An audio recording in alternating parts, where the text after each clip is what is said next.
But the U.S. men's national team took an L last night, right in time for people to turn over to Netflix to see a match for the WWE Championship that was advertised to be a WWE Championship match, but with another challenger instead of the challenger we got.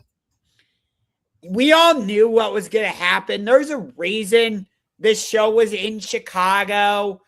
CM Punk was going to be there one way or another. You know, like, why do we have to do Sami Zayn like that? Like, why? I wanted him to have a legit title reign. That doesn't mean he needed to have a long title reign, though. There is a difference between having a legit title reign and having a long title reign. I'll give you an example of what I mean.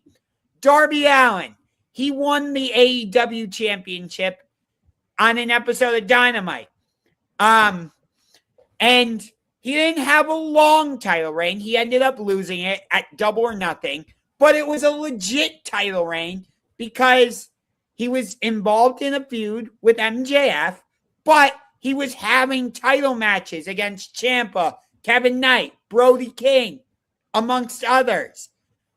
Whereas, like, you know, Roman Reigns, for example, I felt like he had a title reign or a long title reign, and to a certain extent, it was legit. But at times, it just felt like it was long. Do you get what I'm saying here? I understand what you're saying. I disagree with what you're saying in terms of the Tribal Chief, the greatest champion of all time. But okay, maybe Roman Reigns was a bad example, but it was the easiest one I could think of off the top of my head. So here's what I think. So everybody has complained, including you, because this is the biggest complaint that you have told me on this show about WWE for the last year. They never do title changes. WWE is boring. It's the same thing. This guy's going to retain. And in the past 9 days, we've had the title in WWE, the one that everybody wants to get changed hands twice in the span of 9 days. And both of them, to an extent, was a surprise in how we got there. We obviously know about what happened at Night of Champions. How they got there last night, for those of you that did not watch the show. So they start with Sami Zayn backstage, and Cody Rhodes comes up to him, and Sami Zayn rightfully says, "Oh, Cody, you're going to come up here because you think you're just going to beat me again for the title because you're the golden boy, Cody Rhodes." Well, guess what? That is not going to happen. And all of a sudden, from behind, who attacks Cody Rhodes but the guy who was supposed to be suspended for attacking Nick Aldis after Night of Champions, the one and only ring general Gunther. By the way, Nick Aldis was just magically back on the show as well. Well, they also explained that as well. That's what I'm going to get to. So Gunther slams Cody Rhodes, puts him for the table, slams Cody Rhodes' head on the car door that Sami Zayn entered into the arena to. And Gunther tells Sami Zayn, "There, now take care of Cody Rhodes because he shouldn't be your problem. I should be your problem." And then, of course, Adam Pearce and him get into it and they kick Gunther out of the building. But Nick Aldis was there, still on administrative leave, reportedly because Adam Pearce and Nick Aldis were going to have a meeting to get Nick Aldis' job back. Because, of course, throughout the whole night, Adam Pearce telling Nick Aldis he doesn't know how to run the show. And people are missing the fact this match was set up in kayfabe to happen on Raw because Adam Pearce is now the general manager of both shows while Nick Aldis is on leave. And Adam Pearce, the general manager of Raw, wants to stack Raw with the greatest matches possible. So when this happened, I originally thought, well, is Cody Rhodes going to come out of the back of an ambulance? Are they going to send Cody to the hospital? And then he's going to come out and wrestle Sami, and then CM Punk is going to come out. But it obviously became clear once they said CM Punk or Cody Rhodes is no longer eligible to compete. Nick Aldis said, "Well, I made a phone call." And at that moment, to Josh's point, you knew, okay, this was going to be CM Punk. But in my opinion, there were still two ways they could go about this. Way one was the way they went. Punk wins the title, Sami Zayn loses the title, and I'll get to the reason for that in a second. The other It's way, because they want Cody versus CM Punk at SummerSlam. It's so obvious. Okay, but that you're missing the whole point. The other way they could have gone about it is Sammy, who is a heel, by the way, and is being portrayed as a heel on television. It would have been a heel thing for Sami Zayn to do if you wanted to go this route, to get himself disqualified, keep the championship, send the crowd home mad because CM Punk almost never loses in Chicago. But this last real good guy character, Sami Zayn, came out on SmackDown on Friday, and he said, I did not win with interference in Night of Champions. I won 1, 2, 3. I pinned Cody Rhodes Queen in the middle of the ring because I am the last real good guy. And the old Sami Zayn was defending the United States Championship every week on SmackDown in an open challenge. But this is where this Sami Zayn is different than that Sami Zayn. Because this Sami Zayn didn't want to defend the championship because Cody Rhodes didn't have to defend the championship after 9 days. Roman Reigns doesn't have to defend the championship after 9 days. Drew McIntyre didn't have to defend the championship after 9 days. But why does Sami Zayn have to defend the title in 9 days? And the evolution of the character. Sami Zayn, this may have been his first WWE Championship reign. And it may be his last. And if it is, then it is unfortunate, but it may not be. There is still so much story with Sami Zayn being the last real good guy. It doesn't have to involve the championship right now. Yeah, but I wanted to see him be able to get a title defense at SummerSlam, at one of the major pay-per-views, premium live events, whatever. It still could be coming.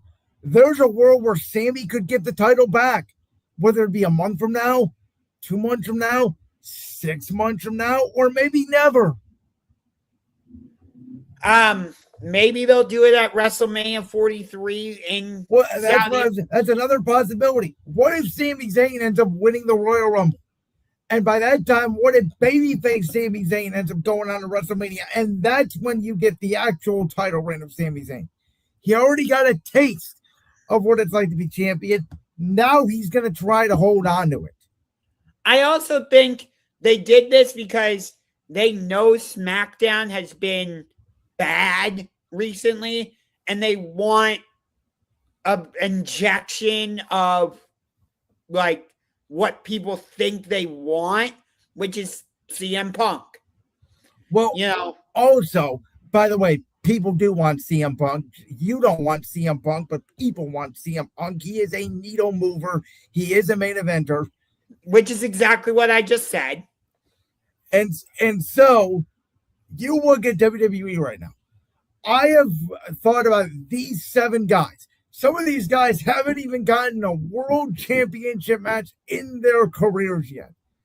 Obafemi, Braun Breaker, Javon Evans, Trick Williams, LA Knight, Dominic Mysterio, Logan Paul. Those 7 guys, I believe one day could all be a world champion in this company, main eventing WrestleMania. Right now, you have those 7 guys, some of them younger, some of them older. And you if Logan Paul is the WWE champion at some point, Lord help us. I will not watch. Logan Paul should be a world champion at some point. He is a top 3 heel in the company right now. I would put Gunther, Dom, and Logan Paul, unless I'm missing someone, as your top 3 heels in the WWE right now. I still feel like WWE has dropped the ball with Gunther in terms of following up the heat he got from retiring AJ Styles. I agree, but again, it goes back to the problem, which is you have all these stars, and there's only room for 2 titles. Yeah, but WWE is just in a weird spot right now. I get that we're going into SummerSlam and Roman wasn't. these three matches, and again, by the way, at SummerSlam, it does not have to be CM Punk versus Cody Rhodes one-on-one. It can be. You could put Sami Zayn in a triple threat. You could give Sami his rematch at Saturday Night's Main Event, but you know what other match you have to run back, in my opinion, what I would do at Saturday Night's Main Event in the world's most famous arena? The night one rematch of SummerSlam last year, where the Second City Saint CM Punk defends the WWE Championship against the ring general Gunther, who legitimately, and he's right about this, is still owed, you can make a case, a WWE Championship match. And maybe Nick Aldis screws Gunther out of it, and that's how you get to Nick Aldis and Gunther. But that would be what I would run for Saturday Night's Main Event in the world's most famous arena, is Punk Gunther 2. I like the card they're putting together for SummerSlam, but as of right now, there's not that one match I'm like, oh my God, I have to sit down and watch that. There's 3 of them, Josh. Roman Reigns versus your guy Seth Rollins, one last time for the World Heavyweight Championship. That's one. That's the one that's closest to being in that category for me. How about number 2? CM Punk versus Cody Rhodes in a battle of who Tony Khan misses the most. You're funny. Oh, you are so funny. Number 3, the match that I am personally looking forward to the most. Inside Hell in a Cell, Obafemi versus Brock Lesnar. Obafemi, you want to be the next big thing in this business, the way Brock Lesnar was at SummerSlam 2002, when he defeated The Rock and became the undisputed WWE champion. As Paul Heyman said last night on Raw, you got to go through hell to get there. And Brock Lesnar has not only beaten The Undertaker once inside Hell in a Cell, he's beaten him twice. This is Brock Lesnar's match that they are turning this into, that Obafemi is going to have to overcome. I mean, it just feels like we're going in circles with this. It doesn't feel like... How are we going in circles? Oba won at WrestleMania. Brock won at Clash in Italy, albeit after 7 F5s. This is the trilogy. Yes, I understand that. I don't think it needed to be a trilogy. I think you could have just left it at WrestleMania and been done with it and given Obafemi something new. But whatever. But again, I go back to the issue. If you're going to do Roman Reigns versus Seth Rollins and CM Punk versus Cody Rhodes, if those were your 2 matches already penciled in going into SummerSlam, what's left for Oba to do? Fair. Because I would argue, if you put, and I've said this is why the idea, because remember, before Night of Champions, the idea was, oh, well, what if Oba wins King of the Ring, but then what if Brock gets the title back and they do it for the championship? Or the idea was, what if Oba faces Brock night 1 and then he faces Roman night 2? I promise you this, if you push Obafemi too fast, the crowd's going to turn on him. And I'll give you 2 perfect examples. WrestleMania 40. Everybody was so happy for Cody Rhodes. He finished his story. And here we are 2.5 years later, and what are the people saying? I can't stand Cody Rhodes. I can't believe he's got another WWE Championship match. Jey Uso. Everybody was eating their asses off at Jey Uso in November 2024. Going to the Royal Rumble. Who predicted he was going to win the Royal Rumble? You did. And then guess what happened the minute Jey Uso won the World Heavyweight Championship? Oh, this Jey Uso is a botch fest. Why was Jey Uso ever world champion? I guarantee you, within 1 month, if Sami Zayn would have kept the WWE Championship, you know what the people would have started saying about Sami Zayn?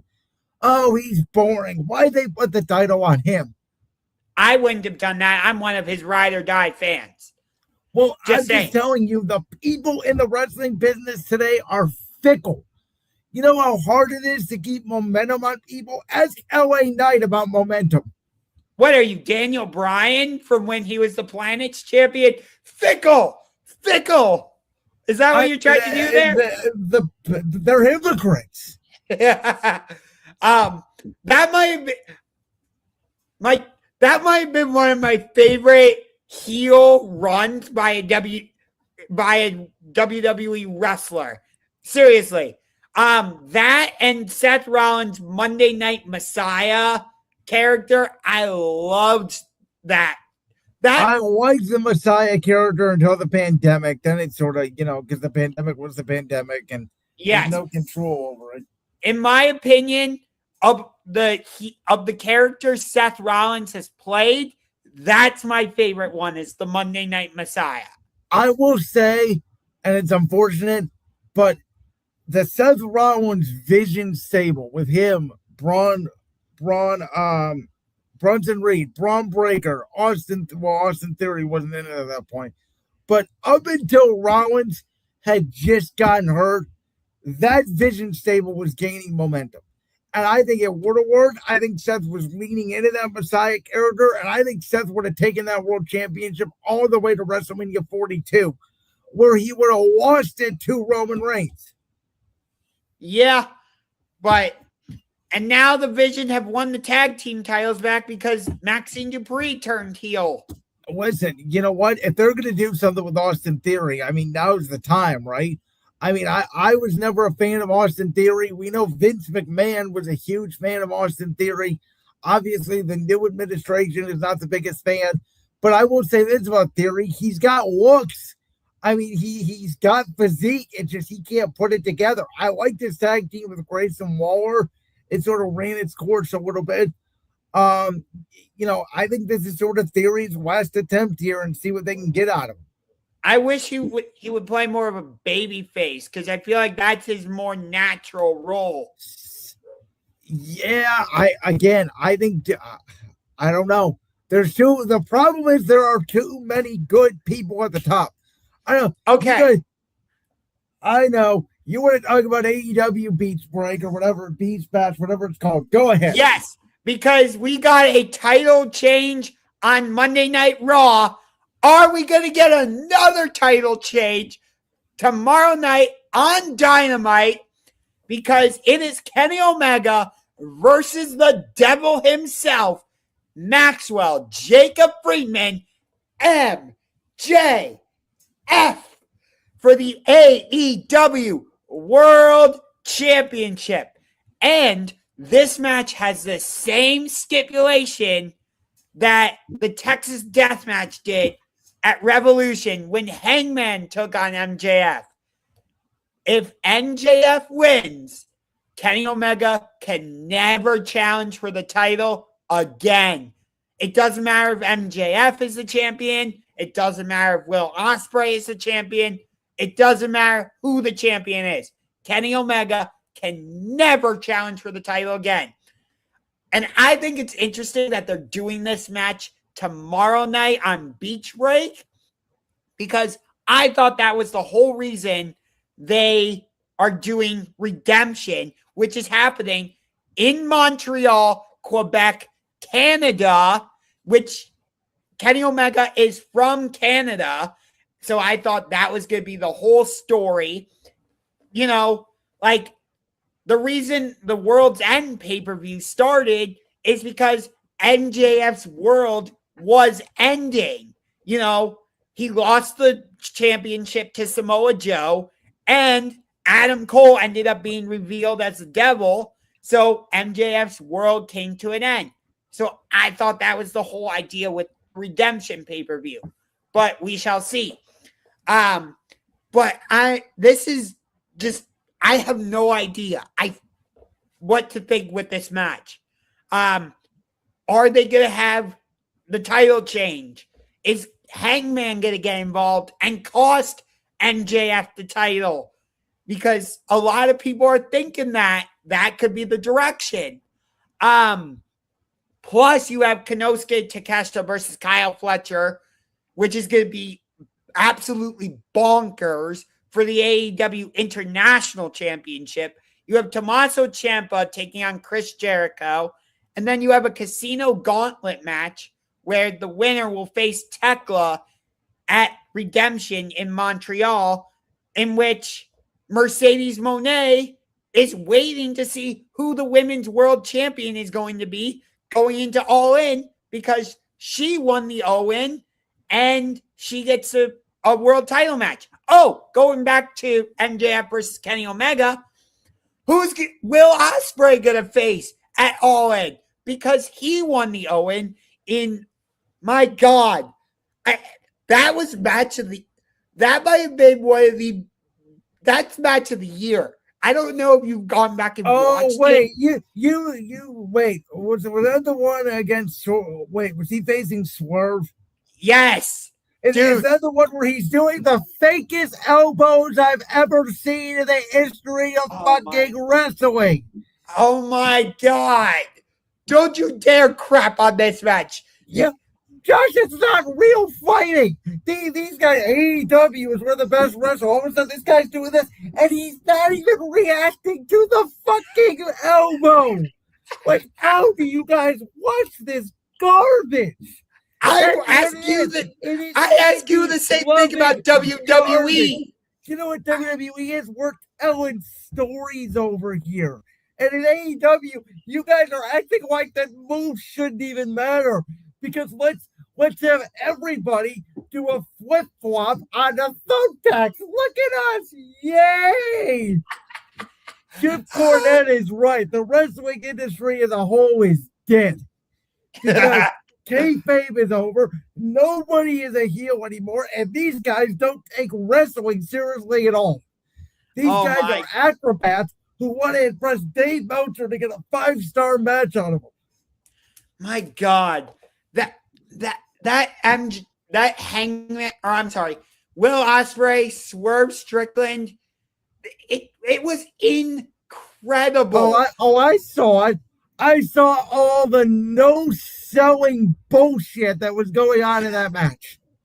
Oh my God. I wish Jalen was here right now. My God. Oh my God, Jalen, I wish you were here right now to back me up on this, man.